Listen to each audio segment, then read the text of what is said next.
So I just got home from work, and honestly, what better time to do this second part of the video like now, because if I don't do it, I'm gonna forget about it, so I'm just gonna do it now.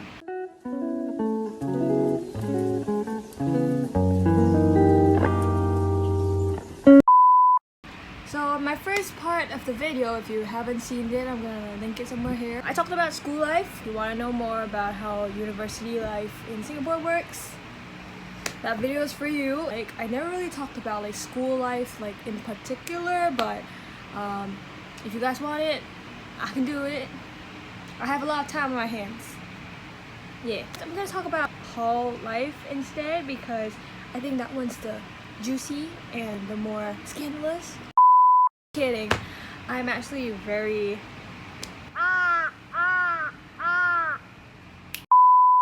hall life. Okay, so as y'all know from my video, I stay in Eusoff Hall.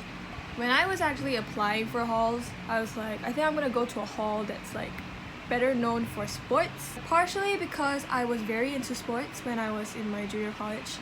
I was doing sailing for the school. For hall wise, I was thinking that going to somewhere that was considered more sporty would be better fit for myself, and that's why I was caught up between choosing Eusoff or Temasek Hall. Yeah, so that was the two halls that I really wanted to go to because they excel more in sports. I never really thought about halls until like it came to thinking about applying for them. The very big reason why I wanted to stay in a hall was really mainly for the experience, because in the school that I was in previously, I was from National Junior College. Every year from the first year to the 5th year, I would have to stay in the boarding school for at least one semester. So I think that kind of like started to set my idea of what living away from my parents would be like. It kind of taught me a lot about like being independent, saving my money, and like, you know, spending wisely, which clearly didn't really help because I spend a lot still. I would say that boarding school and hall are two very different things, because frankly boarding school had a lot of like restrictions. You had to be at a certain activity at a certain time, and it's not something that you can choose, it's like you have to do it. So it was kind of like school at night. So that view of like living away from my parents was something that I wanted to try and like break when I go to hall. Firstly, it's much more convenient because Eusoff Hall is across the road from FASS, and two, I think like, you know, I just really wanted to change my perception of living away from my parents. So uni was obviously the place for me to start this, like, you know, whole kicking away the original stereotype of what living away from my parents really means. And then like in hall, basically the fun begins. Yes, so a whole debate between Eusoff and Temasek Hall. I eventually chose Eusoff Hall as my first choice. Obviously, I was really dying to get into either Eusoff or Temasek. I knew of some seniors that were in Eusoff, but I never really like asked them to, you know, help me so that I could join them in the hall, because I wasn't very close to the seniors that I knew as well. So I was just like, you know what, if I don't get hall, then it's alright, I'll just like travel from home to school. So I wasn't really setting a lot of expectations on whether or not I'll get the spot, but thankfully I did get a spot. But basically Eusoff Hall doesn't have like a set criteria for you guys to join. Really welcome anybody. It's really just a matter of how much they think you'll be able to contribute to the Eusoff community and like, you know, the community within NUS, all that jazz. So yeah, thank you to whoever that allowed me to stay in Eusoff, because that was a very enriching first year experience. So moving on, in Eusoff, basically it was an eye-opening experience. It's clearly nothing like the boarding school experience I had. Hall is a lot about socializing. To put it frankly, you're kind of like building your connections, but also you're trying to make friends, get to know different people, you know, surround yourself with a new environment, and, you know, try to find yourself in a new space that you've never been in before, away from your parents and, you know, outside of your own comfort zone. That was how hall really like stood out to me. And, you know, the whole thing about, you know, sleeping at whatever time you want, and plus with how flexible uni life can be because it's based on the schedule that you prepare for yourself. That was one thing that I really enjoyed. Another thing is that, you know, we never had like fixed schedules. You really just like pick the CCAs that you want to join, and then you just fix your timetable from there. Like, I mean, your mornings are fixed because of your school timetable, then like your nighttime is basically like whatever you want to do, which is great. It's your prerogative. You get to do whatever you want, as long as you don't make a lot of noise, as long as, you know, they're all that basic set of rules that you just have to stick to, and those are like really basic, and if you break them, then obviously there's something wrong with you. Talking about CCAs, clearly a lot of people know Eusoff to be known as, you know, the sports hall, but frankly speaking, Eusoff has been trying to like push itself into a direction where we want to be good at everything to a certain degree. We don't have to be the best at everything, but we need to be competent in like all the different aspects that we can possibly be in. When it came to choosing CCAs, I was originally in 2 sports, 2 performing arts, and 2 committees. I didn't enjoy any community service because at that point of time I wasn't sure if I'll be able to commit, so that's why. So when it came to sports, I just started playing stuff that I was familiar with. I was playing netball and volleyball. So that was the only 2 sports I was doing, because at that point of time I was also in external commitments, which was like my sailing and whatnot. On top of that, I was also doing, I was in choir, and I was in the dance production for Eusoff Hall. So those were my 2 performing arts. And then for my committees, I was in co-convening, that basically does like the first aid for like our inter-hall games, as well as the audit committee, which basically just does internal audits. Okay. For sports, I really wasn't expecting much because I knew that I wouldn't be able to be at like the top level because I wasn't playing the sports that I was in like on a regular basis. And the best part was that I fractured my ring finger during a netball practice, and from then on I basically couldn't play like a lot of sports. I couldn't train a lot because I had to go for physiotherapy for my finger. Yeah, that was stupid, but it's all good now. It's alive. Can't really bend all the way, but it's alive. Yeah. So I focus a lot on my performing arts and like my committees as well. For people who are watching this and thinking like, oh my god, you joined 6 CCAs, like how do you manage your life at night? Like how do you manage your studies with your CCAs? I would say that I really took a lot of consideration when it came to like planning my night times. I always tried to look at like, you know, activities that wouldn't clash with one another, and that would give me some time to actually put my studies as a focal point.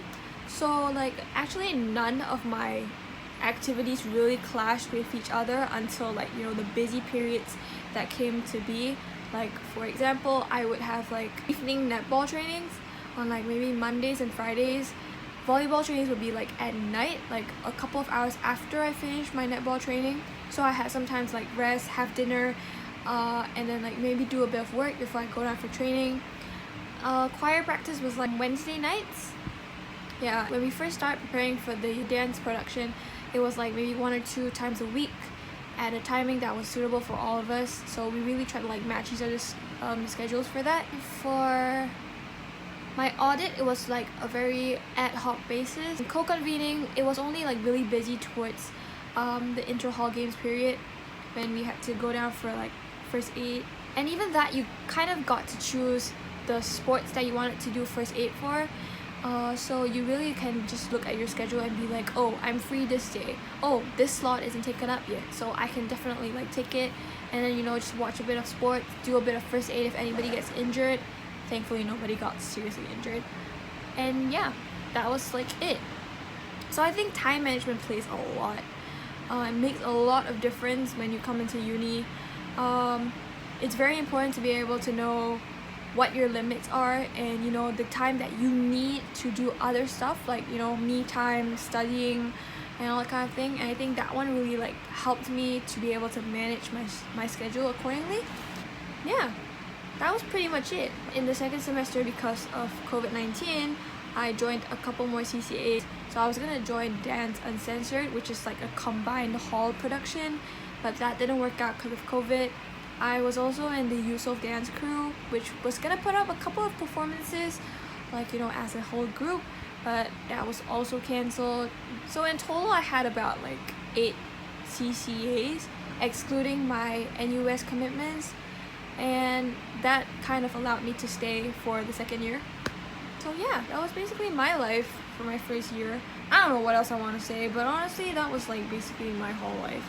I think really hall life helps you to really see who you are as a person, like not only in terms of how you adapt without your family, but also like how you are as a person. Like if you want to talk about studying, hall life really shows you like what time is really your ideal time for studying. Like are you good, like better in mornings, in the afternoons, or at night? Like for me, I originally was a very good afternoon studying person, but after I came to hall, I started becoming very good at studying at night. Like I was very energetic at night, and I would always like use that to my advantage and like try to up my productivity at night, so I clear a lot of my assignments. The kind of people that you mingle with, like are they people that you see yourself being friends with for a long time, or is it just like, you know, temporarily?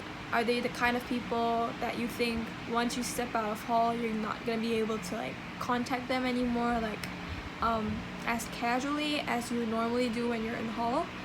Yeah, I think hall taught me a lot about these kind of things, and it helps you to grow as a person. For us, because we've always been sheltered and we've always been in this protective environment that is like, you know, set up by our families for us, stepping away from that and having to rely on yourself and the people around you that you might not really know and you're only starting to get to know, I think it's a very like big step towards, you know, becoming a more independent and being a more self-reliant person, which is something that, you know, I eventually learned a lot about. And I think that's one of the biggest takeaways that I've had from hall so far. Like, you know, you have to solve a lot of the problems yourself, because eventually, like, my family's not gonna be there for me every step of the way in my life. So like, why not start preparing for that instance like now?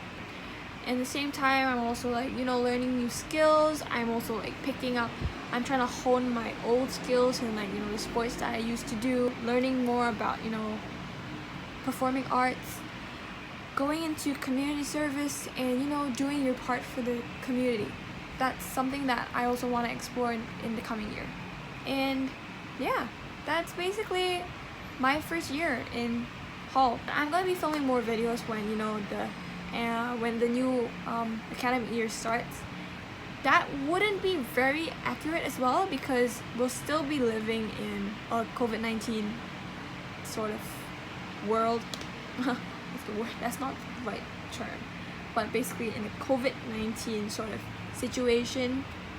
But essentially, I think that would probably give you a better idea of how my hall life really is like. So stay tuned for that. So if you like this video, please, you know, give me a thumbs up, please comment, and also please subscribe. If you want to like know when my next video is coming out, please, you know, ring the bell, ling ling ling ling. Well, I really hate saying all this kind of stuff, but you know, gotta say it for the video.